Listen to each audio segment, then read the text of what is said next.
2026-27ನೇ ಸಾಲಿನ ಕರ್ನಾಟಕದ ಆರ್ಥಿಕ ಬಜೆಟ್ ಮಂಡನೆ ಇವತ್ತಾಗ್ತಾ ಇದೆ. ಸಿಎಂ ಸಿದ್ದರಾಮಯ್ಯನವರು ಇದೆಲ್ಲ ಘೋಷಣೆ ಕೊಡ್ತಿದ್ದಾರೆ. ಮಹಿಳಾ ಅಭ್ಯರ್ಥಿಗಳಿಗೆ ಭರ್ಜರಿ ಗುಡ್ ನ್ಯೂಸ್ ಆಗಿರತ್ತೆ. ಈ ವರ್ಷದಲ್ಲಿ 2 ಉಚಿತವಾಗಿ ಸೀರೆಗಳನ್ನ ಕೊಡುವಂತ ಯೋಜನೆಗಳನ್ನ ಜಾರಿ ಮಾಡ್ತಾರೆ ಅಂತ ಹೇಳಿ ಕೇಳಿ ಬರ್ತಾ ಇದೆ.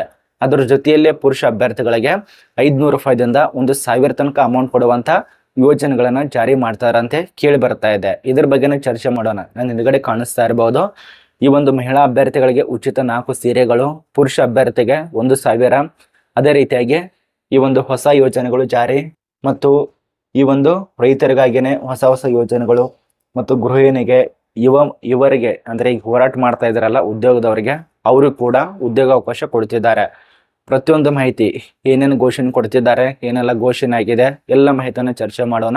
ನಿಮ್ಮ ಒಂದು ಫ್ರೆಂಡ್ಸ್ಗಳಿಗೆ ಶೇರ್ ಮಾಡಿ. ಮತ್ತೆ ಯಾರ್ಯಾರು ಫಾಲೋ ಮಾಡ್ಕೊಂಡಿಲ್ಲ, ಸಬ್ಸ್ಕ್ರೈಬ್ ಆಗಿಲ್ಲ, ಉಚಿತವಾಗಿರತ್ತೆ ಮಾಡ್ಕೊಳ್ಳಿ. ಬನ್ನಿ ಒಂದೊಂದೇ ಚರ್ಚೆ ಮಾಡೋಣ. ಪಾಯಿಂಟ್ ನಂಬರ್ 1, ಯುವಕರಿಗೆ ಸಂಬಂಧಪಟ್ಟಂತೆ 56-57 ಸಾವಿರ ತನಕ ಹುದ್ದೆಗಳನ್ನು ಕೊಡ್ತೇನೆ ಅಂತೇಳಿ ಈ ಒಂದು ಬಜೆಟ್ ಮಂಡನೆಯಲ್ಲಿ ಘೋಷಣೆಗಳನ್ನು ಕೊಡ್ತಿದ್ದಾರೆ. ಇದು ಮೊದಲನೇ ಪಾಯಿಂಟು. ಎರಡನೇದಾಗಿ ರೈತರಿಗಾಗಿನೇ ಈ ಒಂದು ಫಸಲ್ ಬಿಮಾ ಯೋಜನೆ ಆಗ್ಬೋದು ಅಥವಾ ಇತರೆ ಯೋಜನೆ ಆಗ್ಬೋದು, ನೀರಾವರಿ ಯೋಜನೆ ಆಗ್ಬೋದು, ಅದಕ್ಕೆ ತಕ್ಕಂತೆನೆ 8,000 ಕೋಟಿ ಅನುದಾನಗಳನ್ನ ಬಿಡುಗಡೆ ಮಾಡ್ತಿದ್ದಾರೆ ರೈತರಿಗಾಗಿನೇ. ಮತ್ತೆ ಈ ಒಂದು ವರ್ಷದಲ್ಲಿ ಎಷ್ಟು ಕೋಟಿದು ಈ ಒಂದು ಬಜೆಟ್ ಮಂಡನೆ ಆಗ್ತಾ ಇದೆ ಅಂದ್ರೆ 4.50 ಲಕ್ಷ ಕೋಟಿ. 1 ರೂಪಾಯಿ ಅಲ್ಲ, 2 ರೂಪಾಯಿ ಅಲ್ಲ, 4.50 ಲಕ್ಷ ಕೋಟಿ. 4.50 ಕೋಟಿ ಹೇಳ್ತಾ ಇಲ್ಲ ನಾನು, 4.50 ಲಕ್ಷ ಕೋಟಿ ಈ ಒಂದು ಬಜೆಟ್ ಮಂಡನೆ ಸಿಎಂ ಸಿದ್ದರಾಮಯ್ಯವರು ಮಾಡ್ತಿದ್ದಾರೆ ಮತ್ತು ಮಾಡುವಂತ ಸಾಧ್ಯತೆ ಇದೆ.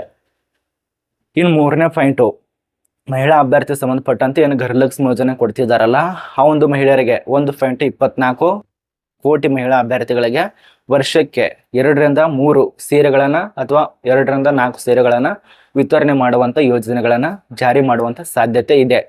ಯಾಕಪ್ಪ ಈ ಒಂದು ಯೋಜನೆಗಳು ಜಾರಿ ಮಾಡ್ತಿದ್ದಾರೆ, ಯಾಕೆ ಈ ಒಂದೆಲ್ಲ ಘೋಷಣೆ ಕೊಡ್ತಿದ್ದಾರೆ ನೋಡ್ತಾ ಇರ್ಬೋದು.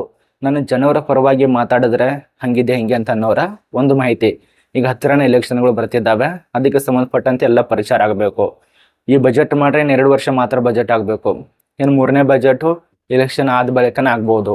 ನೋಡಿ, ವರ್ಷಕ್ಕೆ 2-4 ಸೀರೆಗಳನ್ನ ಕೊಡುವಂತ ಯೋಜನೆಗಳು ಜಾರಿ ಮಾಡಿದ್ರೆ ಒಳ್ಳೆಯದಾ ಅಥವಾ ತಪ್ಪ ಅಂತ ಕಮೆಂಟ್ ಮಾಡಿ. ಅದೇ ರೀತಿಯಾಗಿ ರೈತರಿಗೆ ತಿಳಿಸ್ಕೊಟ್ಟೆ ಮತ್ತು ಪುರುಷರಿಗೆ 500ರಿಂದ 1,000 ಅಮೌಂಟ್ ಸಿಗುವಂತ ಯೋಜನೆಗಳನ್ನ ಜಾರಿ ಮಾಡಬಹುದು. ಯಾಕಂದ್ರೆ ಈ ಒಂದು ಸರ್ಕಾರ ಬಂದಿನಿಂದಾನೆ 1 ರೂಪಾಯಿ ಕೂಡ ಗೌರ್ಮೆಂಟ್ನಿಂದ ಪುರುಷರಿಗೆ ಖಾತೆಗೆ ಹೋಗಿಲ್ಲ. ಈ ಒಂದು ಸರ್ಕಾರ ಆಯ್ಕೆ ಮಾಡಿ ತಗೊಂಬಂದವ್ರು ಯಾರು?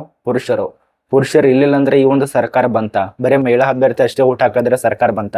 ಪುರುಷರು ಕೂಡ ಊಟ ಹಾಕಿದ್ದಾರೆ. ಆದ ಕಾರಣ ಈ ಒಂದು ಪುರುಷರಿಗೆ ನ್ಯಾಯ ಸಿಗ್ಬೇಕು. ಅರ್ಥ ಮಾಡ್ಕೊಳ್ಳಿ.